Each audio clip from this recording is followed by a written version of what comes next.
Hey everyone, welcome to Tenyan's Corner. What inspired today's video is that I recently rewatched the new Dungeons & Dragons movie, Honor Among Thieves. Now, I had gone to see this back on opening weekend in May. Really enjoyed it then, but I never got a chance to review the movie, and so just wanted to do one now.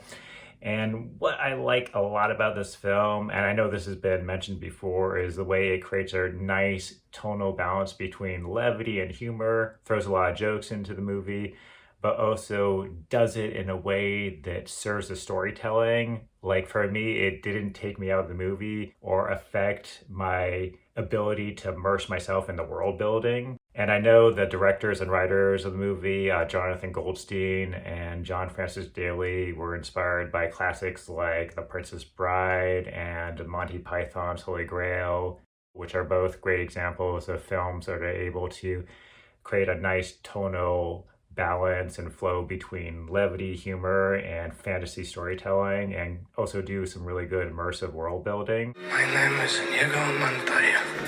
You killed my father. Prepare to die. So Dungeons & Dragons is very good at honoring its fantasy tropes and giving you what you want as a fan of the genre. And that's coming from someone who's not a Dungeons & Dragons fan or a fan of the game. I've played it like once in my life, like years ago, back in high school. One of my best friends ran a D&D campaign and invited me over one weekend, and I don't remember the story or the campaign or which character I played, but I do remember the epic fantasy music playing in the background, which created a nice ambiance. You don't have to be a fan of the game to get something out of this film. I thought a lot of the elements came together here. A big part of it is the wonderful cast. Very well cast.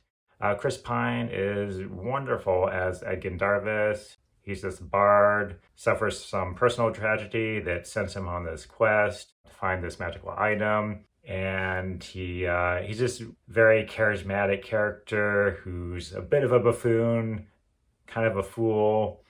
And you're always wondering what exactly is he contributing to the mission. But Chris Pine is just so wonderful in the role.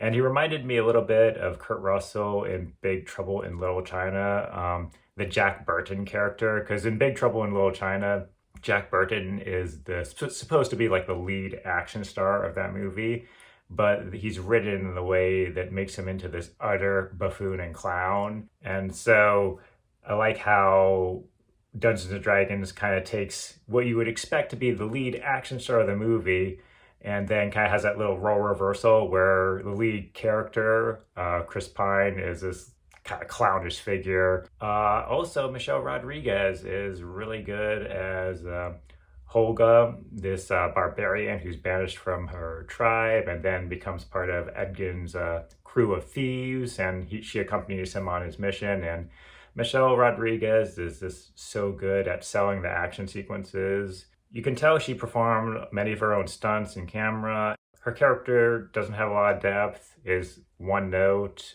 Michelle Rodriguez kind of plays the same character she's always played. You know, these very stoic, edgy, hardened characters, but she's very good at it and plays off Chris Pine very well and the rest of the cast. Also, a standout for me was Hugh Grant as one of the villains of the movie, Forge Fitzwilliams. He's this con artist who cons his way into power and becomes the Lord of Neverwinter. And Hugh Grant is just so jaded and detached and doesn't care or give a shit about anyone. And Hugh Grant is just so good at playing those self-serving, villainous characters, but yet you still kind of like them.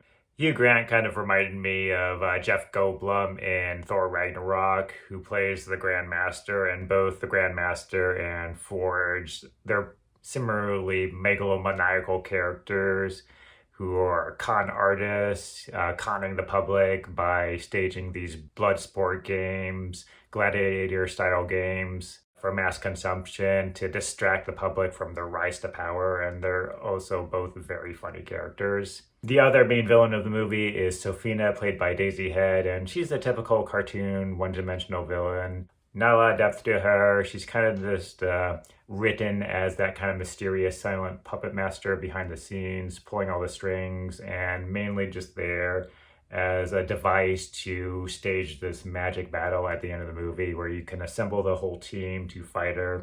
She was just, for me, very flat and uninteresting. She looked great. I love the makeup job and the white albino kind of look and the tattoo and the hairless body and very intimidating and threatening. So I love the way she looks, but just not very memorable for me. I think there is a way to make those one-dimensional supervillains very iconic and memorable. One good example for me is like the Masters of the Universe movie, where you have Frank Langella playing Skeletor, which on page, some of his dialogue is so cheesy and corny that it would be really hard to say those lines convincingly. But Langella just is able to see that character for what it is and, look at the material and say, okay, this is going to be a little bit cheesy, maybe a little bit funny, and it's going to be exaggerated and larger than life, and I'm just going to take that as far as I can go with it. And so he really sells all those scenes and sells the dialogue. And even though that movie is not a great movie, it's like B-rate, his performance for me stands out as one of the best of those supervillain performances of all time. So I think you can take these characters, these one-dimensional supervillains, and make them memorable. It didn't happen for me in this film. Very minor criticism. I thought the rest of the movie really came together. It's one of those films that just celebrates and embraces its escapism. It's just pure escapism. We're a fantasy film. We're going to lean into all those tropes. You're going to get your sorcerers. You're going to get your knights, elves, dragons, all the good stuff. It's a great lazy Sunday film to turn on when you want to free your mind from like work or school and just have a pure escapist fun experience where you can go into this fantasy world, have some nice characters, have some laughs, have some fun action set pieces, and just have a good time. Yeah, like turn off your brain for a little bit.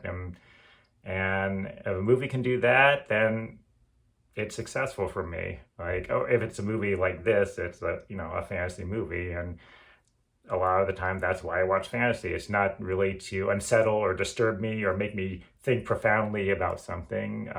Although, you have films and shows like Game of Thrones or Lord of the Rings that, have a level of depth and complexity to them. But sometimes it's nice just to watch like a fun escapist movie that knows what it's about and does it very well and doesn't try to rewrite, the fantasy genre, but employs all those tropes in a fun, engaging way.